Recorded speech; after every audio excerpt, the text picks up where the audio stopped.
నిన్నటి రోజున వైఎస్ షర్మిల గారు మాట్లాడుతూ వైఎస్ జగన్మోహన్ రెడ్డి గారు ఎవరైతే తన సోదరుడుగా ఉన్నాడో వైఎస్ జగన్మోహన్ రెడ్డి గారు సొంత చెల్లెలు, సొంత మేనకోరుడు, సొంత మేనలుడు వీళ్ళ ఆస్తులు కాజేసినటువంటి వ్యక్తిగా చరిత్రహీనుడిగా నిలిచిపోతారని చెప్పేసి మీడియా ముఖంగా చెప్పుకుంటూ వచ్చారు. మరో పక్క చూసుకుంటేనేమో సొంత తల్లి మీద కేసు వేసినటువంటి వ్యక్తిగా కూడా చరిత్రహీనుడిగా మిగులుతారని చెప్పి చెప్పుకుంటూ వచ్చారు. అయితే ఇదే అంశంపై మనం పూర్తి రోజు తెలుసుకుందాం. మనతో ఉన్నారు Congress party state leader and spokesperson Kasaragadda Nagarjuna garu. Nagarjuna గారు నమస్కారం అండి. నమస్తే. షర్మిల గారు, ఇప్పటికే ఏదైతే ఆస్తి వివాదానికి సంబంధించి జగన్మోహన్ రెడ్డి గారు చేసినటువంటి ఆ యొక్క తప్పుల్ని కావచ్చు, వీళ్ళకి చేసినటువంటి అన్యాయాన్ని పదే పదే చెప్పుకుంటూ వస్తున్నారు. మరొకసారి నిన్న రోజున మాట్లాడడం జరిగింది. ఏదైతే జగన్మోహన్ రెడ్డి గారు వాళ్ళ అమ్మ కేసు వేసినటువంటి నేపథ్యంలో మేనల్లుడు, మేనకోడలు ఆస్తి కాజేసినటువంటి వ్యక్తిగా జగన్మోహన్ రెడ్డి గారి చరిత్రను నిలిచిపోతారని చెప్పి చెప్పుకుంటున్నారు. జగన్మోహన్ రెడ్డి గారికి అన్ని వేల కోట్ల ఆస్తులు అని చెప్పేసి చెప్పుకుంటూ వస్తారే, మరి చెల్లెలి పిల్లల ఆస్తులు ఎందుకు అంటారు? అంటే డబ్బు ఎవరికి చేయదు, ఎన్ని కోట్లు ఉన్నా ఏముంది. ఇప్పుడు బిర్యానీ పెడతావు, మామూలుగా పప్పు అన్నం పెడతావు, పెరిగిన ఏదో పెడతావు, కొంత తింటపోతే మనకి ఇంకా చాలమ్మ అంటావు. కానీ డబ్బులు అలా కాదు కదా.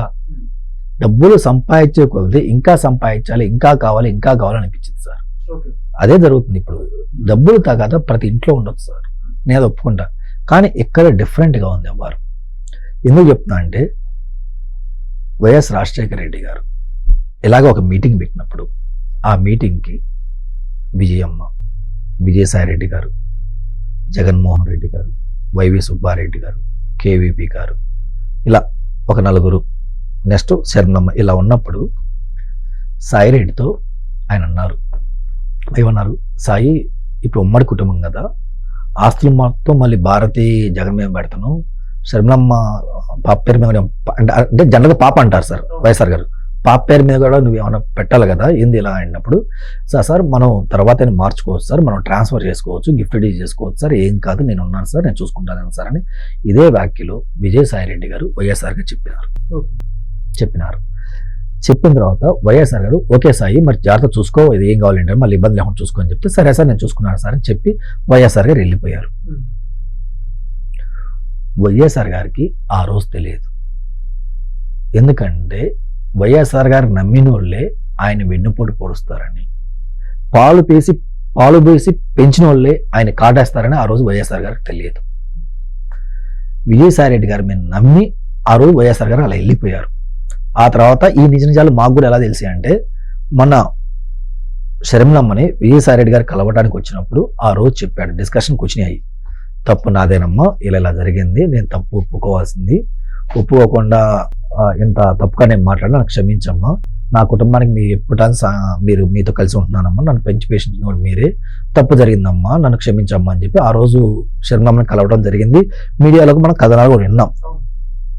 మరి షర్మిలమ్మ అడిగింది, సాయి గారు, విజయసాయి రెడ్డి గారు, మరి మీరు ప్రెస్ మీట్ అలా ఎందుకు చేయాలంటే ఆయన చెప్పాడు, అమ్మ నాకు 3-4 రోజుల నుంచి ప్రెజర్ చేశారు, నువ్వు ప్రెస్ మీట్ పెట్టు, ఈ పాయింట్లు మాట్లాడు అని చెప్పి విజయసాయి రెడ్డి గారు క్లారిటీగా చెప్పడం కూడా జరిగింది. చెప్తా కూడా, అమ్మ మీరు ఆ యొక్క లైవ్ ఏదైతే సోమాజీ కూడా హైదరాబాద్ ప్రెస్ క్లబ్లో పెట్టిన మీటింగ్ ఉందో మీరు లైవ్ చూడండి అమ్మా, నేను ఎక్కడ మాట్లాడాలి, ఎక్కడ హైలైట్ చేయాలో కూడా వాళ్ళు చూసి పేపర్లో పంపించారమ్మా, అది నేను హైలైట్ చేసి అదే మాట్లాడానమ్మా, మీరు చెప్పిన ప్రెస్ మీట్ కూడా పేపర్ చూస్తే చదువుతా చెప్పానని తప్పించి పేపర్ లేవని కూడా నేను చేయలేదమ్మా, అంటే వాళ్ళు ఏం స్క్రిప్ట్ అదే చదివానమ్మా, నా మీద ప్రెజర్ పెట్టి నన్ను టార్చర్ పెట్టారు, చెప్పమని అందుకని యాజ్ మీ ఆర్డర్గా నేను అలా చెప్పాల్సి వచ్చింది, నా తప్పు అయిపోయిందన్న ఒప్పుకున్నాడు కదా.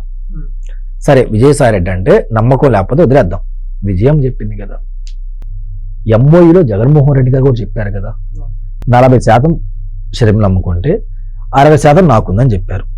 ఎంఓఈలో జగన్మోహన్ రెడ్డి గారు సంతకం చేశాడు, అయిపోయింది కదా. దాని తర్వాత విజయం గారు ఒక లెటర్ ఇష్యూ చేశారు. ఆ లెటర్లో విజయం గారు క్లారిటీగా చెప్పారు, ఈ యొక్క ఎంఓయూ జరగనంత ముందు వరకు కూడా ఆ డివిడెండ్లు ఏమైనా ఉంటే 50% తీసుకునే వాళ్ళు అని చెప్పారు. అంటే అక్కడ రేషియో ఎంత ఉంది, 50% 50-50 రేషియో, అంటే ఈక్వల్ రేషియోలో ఉంది. కానీ ఎంఓయూకి వచ్చేసరికి ఎంత మారింది, అది 40% షర్మిల అమ్ముకుంటే 60% ఎవరికి ఉంది, జగన్మోహన్ రెడ్డి గారు. అంటే ఎవరు ఆస్తి ఎవరు వదులుకున్నారు సార్. గిఫ్ట్ డీడ్ అంటే అదే ట్యాక్స్ లాంగ్వేజ్లో టెర్మినాలజీ ప్రకారం డైరెక్ట్గా జగన్మోహన్ రెడ్డి గారు షర్మిలమ్మకి ట్రాన్స్ఫర్ చేస్తే గిఫ్ట్ అంటే సెమ్ ట్రాన్స్ఫర్ చేస్తే అక్కడ ఆ యొక్క ఇన్కమ్ వచ్చినందుకు ట్యాక్స్ పడింది కాబట్టి అక్కడ ఒక క్లాజ్ ఉంది ఏంటంటే gift received from relatives is exempted అని ఒకటి ఉంది కాబట్టి ఇక్కడ రిలేటివ్స్ అంటే కొన్ని పేర్లు మాత్రమే వస్తాయి, బ్రదర్ సిస్టర్స్ రాదు, కొన్ని నేమ్స్ మాత్రమే వస్తాయి. అందుకని జగన్మోహన్ రెడ్డి గారు మదర్కి ఇచ్చారు, వాళ్ళిద్దరు రిలేషన్ కవర్ అయింది కాబట్టి మళ్ళీ వాళ్ళ మదరు శర్మమ్మ గారికి ట్రాన్స్ఫర్ చేస్తే మళ్ళీ అక్కడ ట్యాక్స్ పడుతుంది కాబట్టి ఆ కోణంలో ఆలోచించి అలా పెట్టారు సార్ క్లాజు. అంతే, ప్రాక్టికల్ అది కరెక్ట్. మీరు ఏసీఏ దగ్గరికి వెళ్ళి చూపించుకోండి, ఇది కరెక్ట్ అని చెప్తారు. సో అలా పెట్టారు తప్పించి అది జగన్మోహన్ రెడ్డి గారు ఆయన సొంత ఆస్తో ఆయన కష్టార్జితం ఇంకోడు కాదు. ఆయన సంపాదించిన ₹1 ఎవరికి ఇవ్వరు సార్. అలాంటి 40% వాటా ఎలా ఇస్తాడు? ప్రజలు అర్థం చేసుకోవాలి. జగన్మోహన్ రెడ్డి గారు ₹1 ఇవ్వటం ఊరక ఎక్కడ మనం చూసామా? ఎక్కడ లేదు. ఉమ్మడి ఆస్తి ఇచ్చాడు సార్. కొన్ని ఎగ్జాంపుల్ చెప్తాను నేను మీకు. విజయవాడలో తుఫాన్ వచ్చింది, కొన్ని ప్రాంతాలు కొట్టుకొని పోయినాయి. జగన్మోహన్ రెడ్డి గారు ఆదరబాదరకు వచ్చి నేను చాలా రోజుల తర్వాత 2-3 రోజుల తర్వాత వచ్చాడు, ఐ థింక్ ₹1 కోటి ప్రకటిస్తున్నా అని చెప్పాడు. ఏ అకౌంట్ నుంచి ₹1 కోటి ఖర్చు పెట్టాడు, ఎంతెంత ఖర్చు పెట్టాడు, ఆ బ్యాంక్ స్టేట్మెంట్ ఇవ్వమని చెప్పండి. ఏ గవర్నమెంట్కి పంపించావంటే లేదు. ఏం చెప్తున్నాడు? మజ్జిగ ప్యాకెట్లు, పాల ప్యాకెట్లు, వాటర్ ప్యాకెట్ కూడా పెట్టాను. ఏ వాటర్ కంపెనీకి ఏ అకౌంట్ నుంచి ఎంత కొట్టావు డబ్బులు? ఏ పాల ప్యాకెట్లకి నువ్వు అమౌంట్ డబ్బులు పంపించావు? ఏ మజ్జిగ ప్యాకెట్ల కోసం ఏ కంపెనీకి నువ్వు డబ్బులు కొట్టావు? ఆ స్టేట్మెంట్ బయటది. ₹1 టాలీ అయింది చూద్దాం అంటే ₹1 కూడా అక్కడ ఇవ్వాలా? Point number 1. పాయింట్ నెంబర్ 2, ఒక పసిబిడ్డ మన వల్లంనేని వంశీ గారు జైల్లో ఉన్నప్పుడు పరామర్శించడానికి జగన్మోహన్ రెడ్డి గారు అక్కడికి వస్తే అంత ఎండలో రాఘవరం ప్లేస్ జైలు, అవునా కదా? ఆడికి వచ్చి జగన్మోహన్ రెడ్డి గారికి ఆ పసిబిడ్డ గోడి లెబ్బుచ్చుకుంది. ఏమని చెప్పింది? కట్టడానికి ఫీజులు కూడా లేవు సార్, జగన్మోహయ్య స్కూల్కి కట్టలేకపోతున్నా, నాకు అమ్మఒడి రాలేదు, ఇబ్బందిగా ఉంది, ఆ బాధలు చెప్పుకోవడానికి వచ్చింది. మరి నువ్వేం చేయాలి?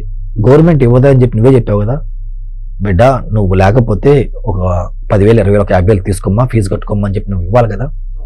₹1 జగన్మోహన్ రెడ్డి గారు దానం చేశారు. సాక్షిలో ఆ పాప ఇంటికి వెళ్ళి నువ్వు అమ్మఒడి రాలేదు పొద్దుగులు పెట్టావు కానీ ఆ పాపకు ఫీజు కట్టలేదు కదా, మరి మీ ఛానల్ తరపున కానీ మీ పార్టీ తరపున కానీ జగన్మోహన్ రెడ్డి గారి ఫ్యామిలీ తరపున కానీ ₹1 మీరు డొనేట్ చేశారా అంటే ₹1 అక్కడ ఇవ్వాల, మైలేజ్ కోసం అడుగున్నాం. ఇంకా చిన్న ఎగ్జాంపుల్ బ్రదర్, కడపకి జగన్మోహన్ రెడ్డి గారు వెళ్తే ఒక బాబు 10-15 సంవత్సరాల బాబు చెప్పులు లేకుండా ఎండలో 4 గంటలు నడుచుకుంటూ వెళ్ళి జగన్మోహన్ రెడ్డి గారు కలిసి ఫోటో దిగితే సాక్షిలో ఆ ఇంటర్వ్యూ కూడా చేశాడు సార్. చేసి ఆ బాబుని చూపించావు కదా, జగన్మోహన్ రెడ్డి గారి అభిమానే కదా, జగన్మోహన్ రెడ్డి గారితో మాట్లాడాడు కదా. అరే ₹200 జేబులోంచి తీసి చెప్పులు లేవు ఎక్కడో చెప్పులు వేసుకోరా, చెప్పులు కొనుక్కోరని చెప్పి 200 చెప్పులు కొనిపెట్టవచ్చు కదా.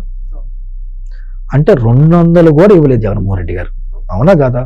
అంత దేనికి సార్? ఆయన ఎమ్మెల్యేగా గెలిపించిన ప్రాంతం పులివెందల. వరదలు వస్తే 2 రోజులు ఆలస్యంగా నువ్వు స్పందించావు, పరామర్శించావు. నువ్వేం చెప్పావు?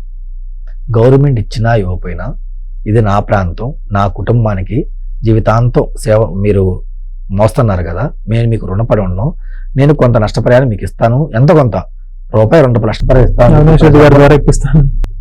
ఎలాగో ఇప్పిస్తాను కదా, పార్టీ తరఫున ఇప్పిస్తాను కదా. ₹10 నువ్వు ఇచ్చావు, అక్కడ ₹20 ఇచ్చావా? ఇవ్వలేం. అంటే జగన్మోహన్ రెడ్డి గారు ఆయన బయటకు వచ్చి చెప్పుకుంటారు 2.5 లక్షల కోట్లని దానం చేశారు, ప్రజలకు పంచా అని చెప్తారు. నీ డబ్బు కాదయ్యా, జనం జేబులో తీసుకొని అందులో పావలవంత మాత్రం నువ్వు వాళ్ళకి ఇచ్చావు. నీ నిజ స్వరూపం ఇదయ్యా. నువ్వు పిల్లికి పిచ్చి పెట్టవు, ₹1 కూడా ఖర్చు పెట్టవు, ₹1 కూడా ఇచ్చేయవు. వాళ్ళెవరో రాజారెడ్డి అని హాస్పిటల్ పేరు పెట్టుకుంటే అది నీ డబ్బుల నుంచి కట్టినట్టు నువ్వు ఫీల్ అయ్యి నువ్వు ప్రచారానికి వెళ్ళావు. నీ సోషల్ మీడియా హోరే గుర్తుంది. నువ్వు పసిపిల్లగాడు ₹200 పెట్టి చెప్పులు కొని పెట్టినోడివి, నువ్వు శర్మకి ఎలా ఫ్రీగా వేస్తావు? ఫ్రీగా ఎలా వేస్తావండి? అది ఆ వాస్తవాలు కూడా ప్రజలు గమనించాలి. ఇంకా మరి అక్కడ ఇంకో భావన ఏంటంటే, మరి జగన్మోహన్ రెడ్డి గారి విషయం పక్కన పెడితే షర్మిల గారు దేనికోసం పోరాడుతున్నారు అని చెప్పేసి ప్రజలు ఉన్నటువంటి అయితే అభిప్రాయం, దాని గురించి ఏం చెబుతారు? మేము ఆమె పార్టీ అధ్యక్షురాలు, కాంగ్రెస్ పార్టీ అధ్యక్షురాలు, ప్రజల సమస్యల గురించి ప్రజల కోసం ఆమె పోరాడుతుంది. నిన్న 2 రోజులు ప్రెస్ మీట్ పెట్టినా, మొదటి రోజు ఒక్కపొడి గురించి ప్రెస్ మీట్ పెట్టారు, సెకండ్ రోజు పోలవరం గురించి ప్రెస్ మీట్ పెట్టారు. మేము పోలవరం ప్రెస్ మీట్ పెట్టిన తర్వాత ఆ తర్వాత వైసీపీలో ప్రెస్ మీట్ పెట్టారు. అంటే ఎవరికి సిద్ధశుద్ధి ఉందండి? పోలవరం డిబేట్లు పోలవరం గురించి ప్రెస్ మీట్ ఎవరు పెట్టారు? ఏపీ కాంగ్రెస్ పార్టీ అధ్యక్షురాలు పెట్టింది, పోలవరం గురించి కానీ ఒక్కపొడి గురించి కానీ. మరి వైఎస్ఆర్సీపీ అధ్యక్షుడు పోలవరం గురించి ఒక ప్రెస్ మీట్ పెట్టాడా? ఒక్కపొడి గురించి ఒక ప్రెస్ మీట్ పెట్టాడా? బీజేపీ ఒక్క మాట అన్నాడా? ఎవరిని అంటున్నారు వీళ్ళు? తెలుగుదేశం పార్టీ అన్నారు. తెలుగుదేశం పార్టీ బిల్ తీసుకొచ్చిందా, బీజేపీ బిల్ తీసుకొచ్చిందా? నువ్వు ఎవరిని బ్లేమ్ చేయాలి? బీజేపీని బ్లేమ్ చేయాలి. ఇప్పుడు ఎవరిని బ్లేమ్ చేస్తున్నావు? టీడీపీని బ్లేమ్ చేస్తున్నావు. ఏం ఉపయోగం? అంటే నరేంద్ర మోడీ గారి సంఘంలో నువ్వు ఉన్నట్టే. మీ గాడ్ ఫాదర్ లాంటి వారు నరేంద్ర మోడీ గారు. తేడా తెల్లమవుతుంది, ప్రజలకు కూడా అర్థమైంది. పొద్దుగులు సార్ నేను చెప్పాలంటే వైసీపీ కానీ టీడీపీ అంత కొంత బెటర్ సార్. వాళ్ళు మేము సపోర్ట్ చేయమన్నారు, చేయలేదు. మేము ఈ 4 పాయింట్లు మేము ఫైట్ చేస్తామన్నా ఫైట్ చేశారు. మరి నువ్వు నీ వైఖరి ఏంటి? వక్ఫ్ బోర్డు బిల్లుకి సపోర్ట్ చేయనన్నో తీరా రాజ్యసభలో నీ యొక్క ఎంపీల చేత ఓటేపిచ్చి ముస్లిం మైనారిటీలని వెన్నుపొడు పొడిచావు. కథం హోగయ్యా. అది జగన్మోహన్ రెడ్డి గారి యొక్క బిహేవియర్. జనాలు కూడా అర్థం చేసుకోవాలి ఈ విషయం మీద. Thank you. Please subscribe to Leo News for more videos.